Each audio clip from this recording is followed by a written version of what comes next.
Let's talk about when other people's belief and lack affects you. See, we talk about this law of one, and we talk about the fact that we're all living within the mind of God. And that because we live in this mind of God, that's why the frequency that you resonate at attracts people, places, and situations that align with that frequency.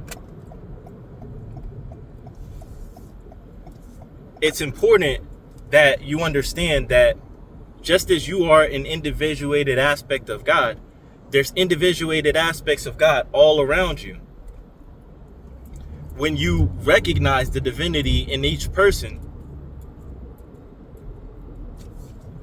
it can be a little frustrating when you're dealing with someone who does not recognize the divinity in themselves. And as a result of them not recognizing their own divinity, their actions, which perpetuate their assumption of lack, if they're close to you, it can have a direct impact on you. Let's say you're in a relationship with somebody who doesn't know who they are, and they believe in lack. So whenever you have a conversation about a move that you want to make, or about how you want to invest, or about things that you want to make happen, they can't begin to picture, form those mental images, because in their mind, the only thing that exists is what they don't have. These people will do things like tell you, oh, this will never happen. When this happens, that's when I'll be able to do this. Or they'll talk about things that they put off into the future. And when the future comes, they've kicked it down the road even further. Because as we all know, life happens. Things do come up. What I'm saying now doesn't disregard that, yeah, things happen. Doesn't disregard that you'll run into trying circumstances. But can you believe that your abundance comes from a source that is beyond this world? Can you believe that your riches are out of this world? That they don't come to you through this world? That this world is just a conduit for your internal state of being? So, if you're in close proximity to people who have a deep-rooted core belief in lack, and you come speaking abundance, speaking prosperity, speaking about walking in a vision, even if you can't necessarily see it, unfortunately, at that point, you're not in resonance with that person. And if that person doesn't know who they are, they're liable to try to lash out at you. In some cases, they'll try to destroy the mentality that you have of prosperity by reminding you, anchoring you to the reality that you see around you. They'll remind you of all the things that you don't have, remind you of all of your inadequacies, all of your deficiencies, and all of the reasons why you can't do something. Simply because in their mind, they don't see them doing it.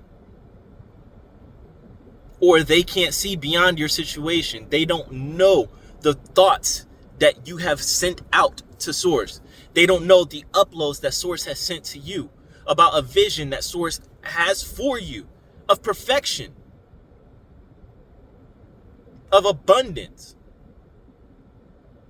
of overwhelming prosperity.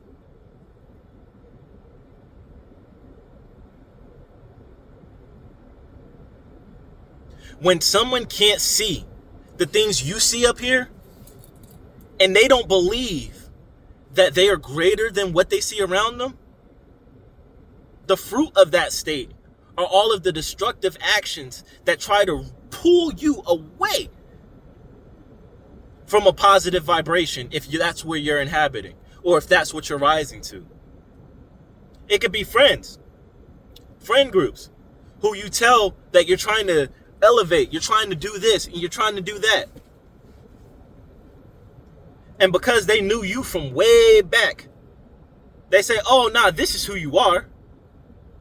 This is who you are. You can't be that. You can't do, what the hell's wrong with you? You can't do that. That's not real for you.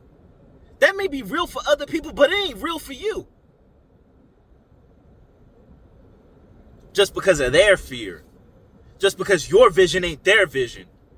And because their vision is so far-fetched, they can't even put a mustard seed of faith into it, much less any action. So how do you deal with these people and operate from a position of love? How do you recognize the divinity within these people, but still check them? How do you pull them out of that destructive mental state while not falling to that level of resonance, that vibration? This is how you do it. First, you need to polarize yourself. Polarization, one of the Hermetic principles, go watch my video on it. You need to polarize yourself to an emotion, a positive emotion. Doesn't matter what emotion or what activity you need to take that gets you to that emotion so that you can polarize yourself to it. Now that you're polarized to an emotion, you operate and you speak from that emotion. Now, if you need to remove yourself from a situation, then you understand that you are one with the all. And these things would not have been happening if it wasn't in your best interest for you to remove yourself from the situation. There's nothing wrong with taking you first, putting you first, and getting out of a situation that puts you at crosshairs with people who are resonating at a destructive frequency. There's nothing wrong with that. And no matter what anybody tells you contrary, there's nothing wrong with that. You're only judged if you judge yourself. It doesn't matter what someone else says, right? There's nothing wrong with removing yourself or with putting anyone in your life on the chop block. Now, if you got a family, it's a little different and maybe a little more nuanced, and you always take care of your kids. But what I'm telling you is critical, because you have to understand we're all part of a grand symphony, and we all have a role to play here. And your spark is someone else's redemption. That spark of divinity in you that's trying to release itself, that someone else is going to look at your story, and their redemption will come as a result of them seeing what you do. Now they go out. They're redeemed. They found their spark, set their world on fire. And now people are coming to watch them burn. This isn't just about you. This is about all of us. So you gotta understand, you're doing a disservice to the rest of us when you stay in a situation, or when you leave people who are in a destructive mental state. Because let's say you remove them from your life, right? Let's say it's family and you remove them from your life. Is that the end of it? When you think about them, are you thinking about them in that mental state that you remember them in? Because if so, you're doing the same thing that they did to you. That's not the move.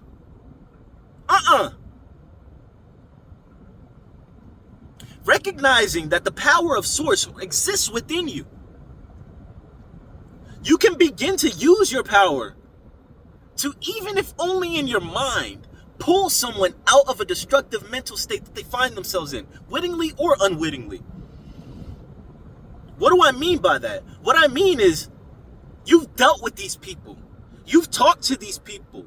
You know these people. And if you don't, it should be easier for you to remove yourself, and easier for you to put them in a good mental state, a state where they're happy, prosperous, peaceful. But let's say you know these people, right? You shared intimate details about what it is that they want, or what it is that you want with them, right? And they shared those same things with you. What you do is you see them occupying the dream that they would like to. You don't look at the lack around them like they are and say, oh, they're bogged down. Oh, that destructive mental state that they're in. Oh, this horrible person. Oh, they'll never get better. No. No. No. You use your power. If they can't think for themselves, but they tell you their dream, you think for them. You send that prayer out. You radiate at that frequency of seeing them occupying their vision. Understanding that there's just one consciousness and we're all individuated aspects of it. We are all individuated aspects of it, no matter what somebody's done. Grace is available to everyone, and there's nothing that you need to do for it.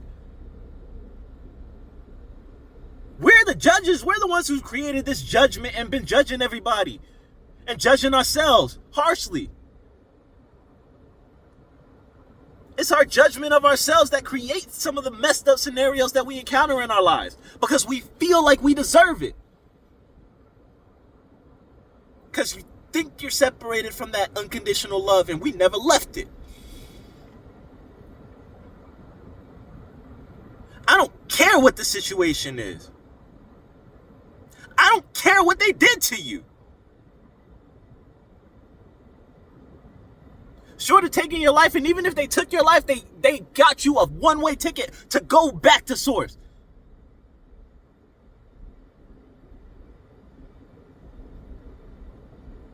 That's what was supposed to happen. You were supposed to go back to source. Okay. Now you're back to your awareness of source. Now whatever your next mission is you're on it. Short of taking your life, if you are still breathing, still able to think for yourself, you could think for somebody else. It don't cost you nothing but a couple thought waves that leave your head in the form of light that can be measured and tracked.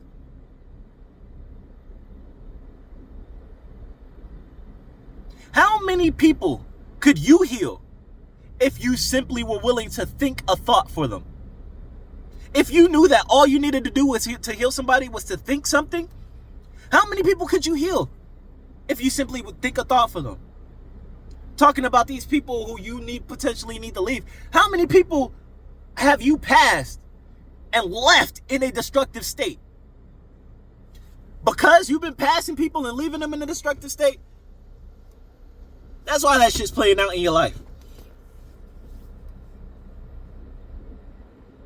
But it doesn't mean that you can't change it right now. Just like we can change anything, you can change it right now. Whether that be leaving people who are genuinely abusive to you. Whether that be walking away from family members. Whether that be leaving your friend circle, finding a new social network. Whatever form it takes, you go ahead and you make it happen. But you don't do it in a state of malice. You don't do it in a state of, I'm going to get mine. I'm going to get back. I'm going to do this. I'm going to do that. No. That perpetuates the same. I'm trying to help you. That won't help you. This is what will help you. Turning your awareness away from that darkness. Letting your light shine and not letting fear and doubt cause you to dim your light. Cause you to withdraw into your shadow. Rather than doing the work required to integrate your shadow.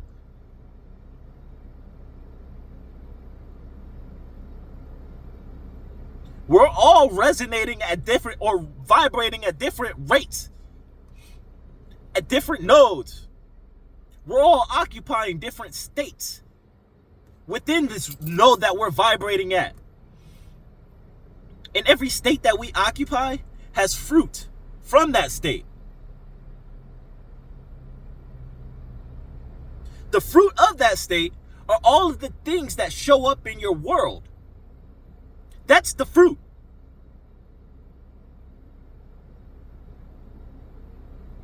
So when you see someone and they're talking to you about all of the fruit that their state has produced in their life, you look at the fruit, now you understand and you can recognize the state. When you recognize the state, you can change the state. You can change the mental state not only in yourself, but in someone else. And if you can do it, then you should do it. Because it don't cost anyone anything. In my city, On every block that I go to, I see people who, for whatever reason, for whatever situation, whatever, they found themselves in dire straits. And they may be homeless, may be on drugs, whatever the case may be. Now, I'm not saying every time I see a homeless person, the thought crossed my mind to picture them in a suit, or picture them selling something, or picture them owning the block that they're in front of, or picture them in a house. It's not every time. But I'm getting better because I'm at least aware that I have that ability to do that. So instead of it never crossing my mind, it starts to cross my mind more, and soon it becomes a habit. Now, what am I doing? Is it selfish for me to do that? In a way, yes. Because if we're all one and I'm resonating at that frequency for them, I know that those thoughts are going to come back to me. I know that I'm going to receive in like kind. So is it selfish? In a way, yes. But it's loving. I'm not doing it to get back anything. I'm doing it because I understand how difficult it can be. And I understand that situations outside of someone's control can cause them to fall into a state that they never believed that they could be in, or a position that they never believed that they could be in. I can't judge that. And yeah, maybe somebody does hurt me based off of a destructive mental state. I've done the same thing to other people, not even knowing that I was hurting them. And then when they try to get back, it's like, oh, what are you doing? Not knowing that I hurt them first. So how can I judge anyone who's in a state, or who hurts me from a state? It's just a state. It's not them. Their awareness is more. If they can't see that they're more, can you? Can you see for them? That's how we start changing this world. Let somebody do something sick to you, and you show them love, and watch the confusion and dazzlement on their face.